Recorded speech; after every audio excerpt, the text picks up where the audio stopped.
Tarfès. Avec la crise.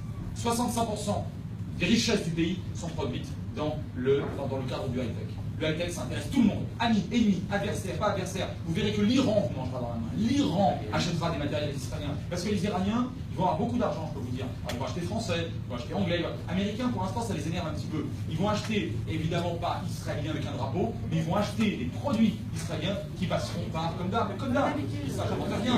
Seulement les Iraniens, eux, ils vont acheter beaucoup plus que ce que les Égyptiens ou nous ont acheté comme ça, de temps à autre, en termes de tomates ou de Donc, c'est ça qui est très important. La Chine, et là, la Chine s'y met un peu plus tard, mais la Chine commence maintenant à s'y mettre avec Israël.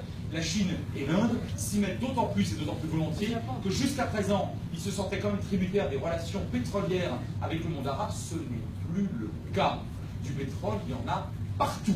Maintenant, il y en a notamment aux États-Unis. Il va y en avoir en Australie. Il n'y en aura pas en France parce que les Verts qui font 1,3%, évidemment, ils s'y opposent. Il y en aura en Pologne, il y en a partout maintenant des pétroles de schiste. Donc, et des gaz de schiste, on pourrait y revenir. Donc l'Inde et la Chine, je suis extrêmement optimiste, enfin réaliste, sur le fait que ça va devenir de vrais grands partenaires économiques d'Israël, et ça, c'est vraiment très fondamental.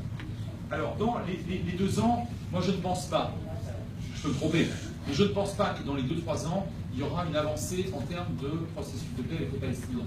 Je ne le pense pas parce que la coalition israélienne ne le veut pas, et elle fait bien ce qu'elle veut, hein, c'est une difficulté. Moi je ne vote pas en Israël, moi je ne critique jamais Israël.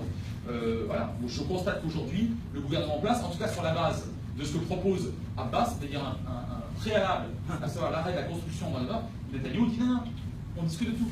Il n'y a aucun préalable, pas de condition, on se met à la table, on discute de tout. Bon.